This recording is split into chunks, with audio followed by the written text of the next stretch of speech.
What is going on, friends? It is Ben with Bearded Spruce back for another tutorial, and today we are installing this Yale Smart Lock right here. And just before we jump in, I wanted to say thanks for watching. However you found me, if you're new to my channel, check out my other stuff. Feel free to subscribe, smash that like button below so more people watch this video and watch my content. I put all of the tools that I use, the items that I use, and affiliate links to Amazon down below, so check those out. If you do click through those and buy toilet paper or whatever, I get a small portion of that sale from Amazon. Doesn't cost you anything extra, just supports my channel. So let's talk about a few features that any smart lock, including this one, has. I'm partial to this one, and I'll explain why. So I have a few different Yale smart locks. I also have a Kwikset smart lock at our mountain house, and I really like the Yale smart lock specifically because of the battery life, the integration with Google. This one in particular integrates with Google, Alexa, and like the Apple Home integration as well. So you can have all kinds of connectivity. The Yale app, the setup is super easy. It connects so fast.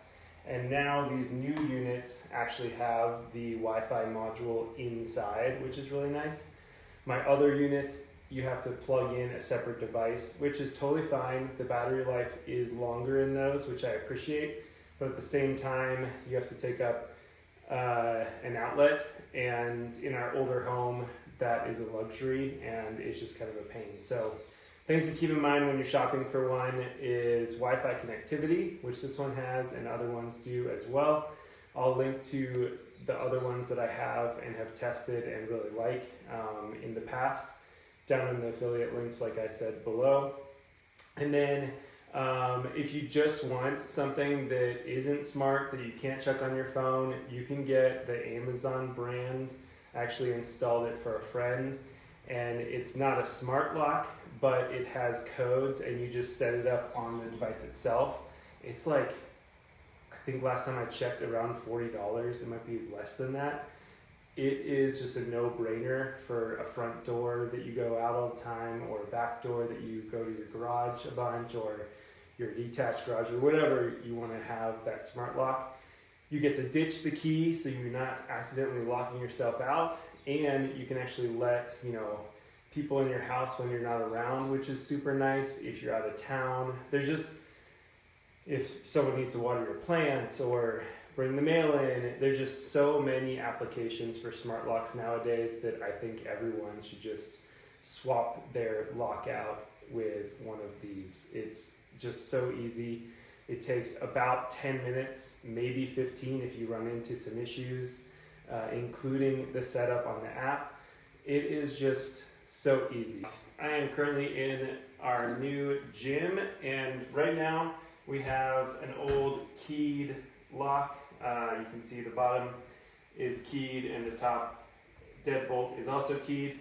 And it is fine, but in this day and age, with all the technology and all that kind of stuff, all of our other places, our house, our garage, have smart locks, and it's just so nice being able to ask Google if the doors are locked, or check on my phone, or lock things remotely.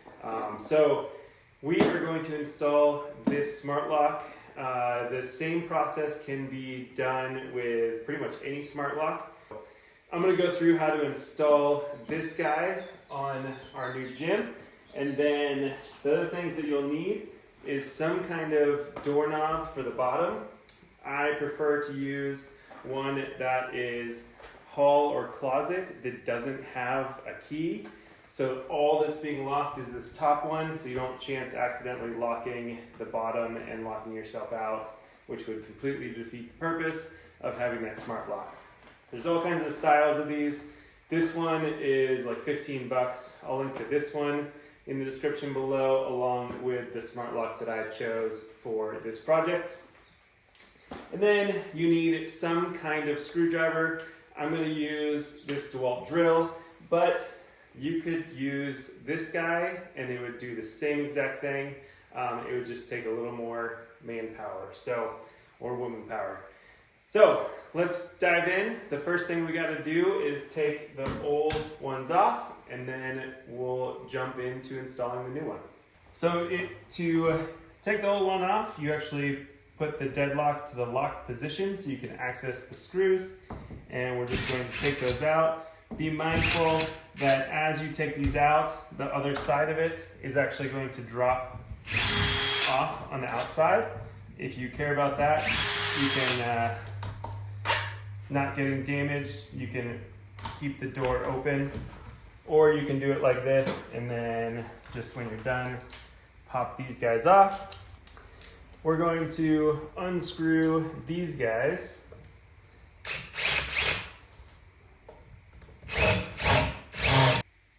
Okay, so once you have this guy unscrewed, you can take the deadbolt mechanism out, and then all of the components should just pop right off.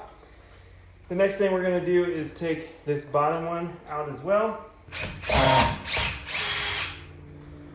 take the top one off and the bottom one. And then for this handle, it's actually a lot easier to go ahead and use the manual screwdriver because the angle just works a lot better. Once it's mostly out, you can just unscrew the rest of the way with your hands. So we take the doorknobs and then take all these pieces out, set them aside, and then you have two empty holes, obviously. So an optional step is to replace the strike plates if you want them to match. All of these do come with their own color matched strike plates, but I don't really care to change it out, so I'm just going to leave it for now.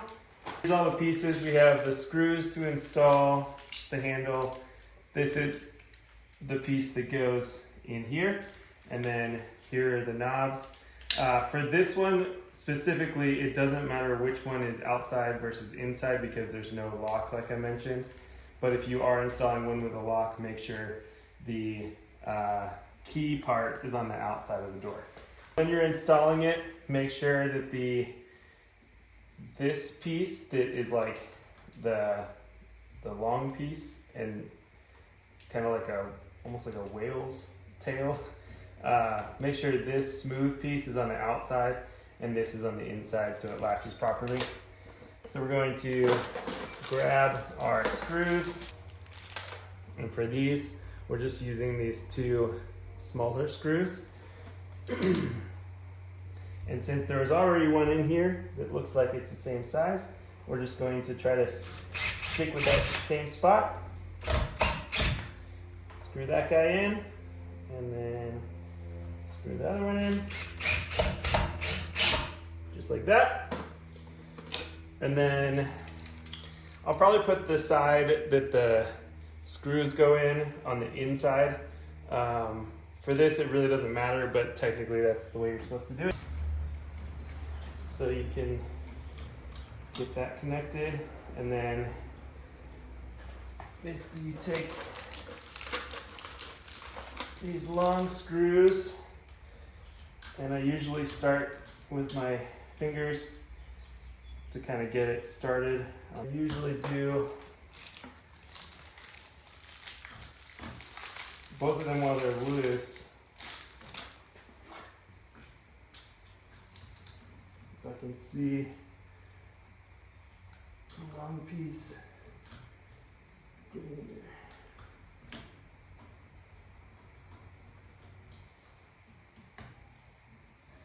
And then you just tighten this down.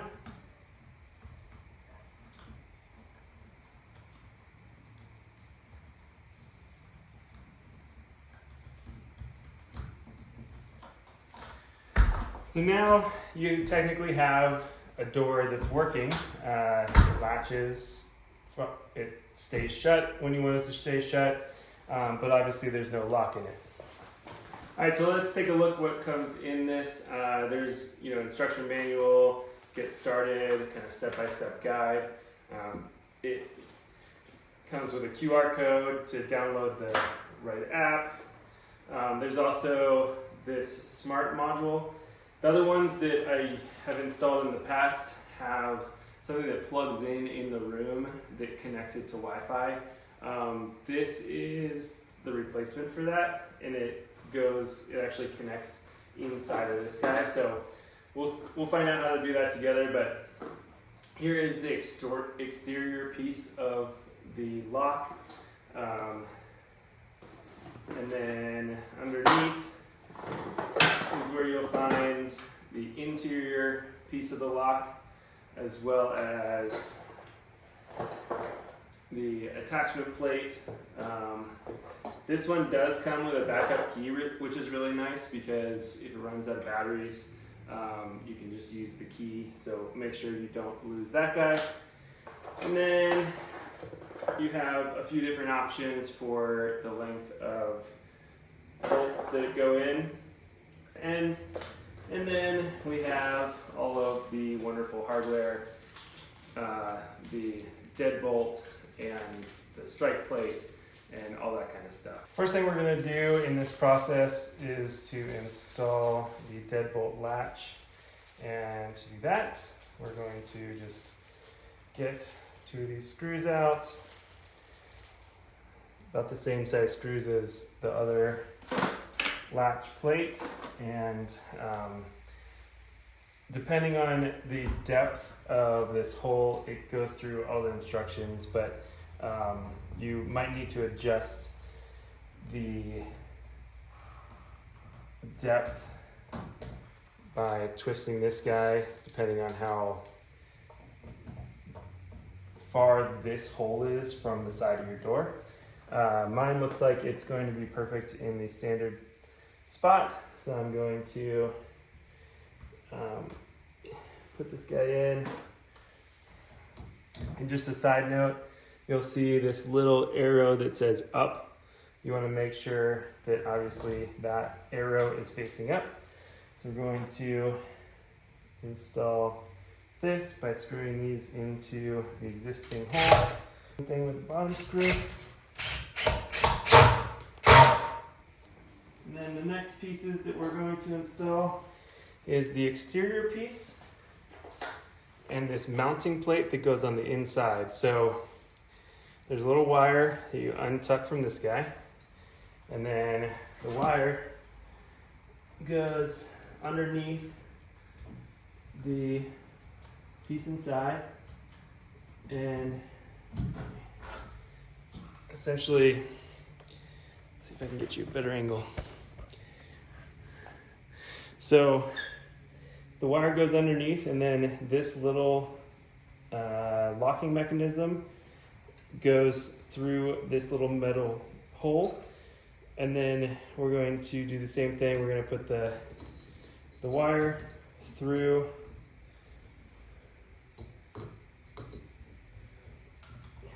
and then there's little holes in the exterior piece that these little rods go into. Okay, so you feed the wire through there, and then you put those two little posts into the holes in the outside unit. And then you feed these guys through.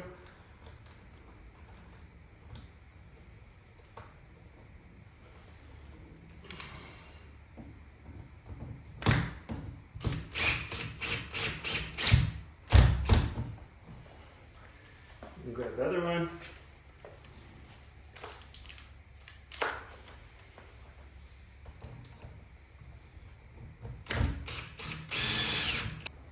Now once that's all connected, you want to make sure it's nice and straight up and down. All right, so then we're going to grab the inside unit. We're going to plug this guy in right here. So the yellow paint is supposed to be facing out towards you, and then we'll just let that dangle for a second. So you slide the locking mechanism on there, and then it latches on the bottom, and then once you have the battery cover off, you're just going to screw these 2 screws in place.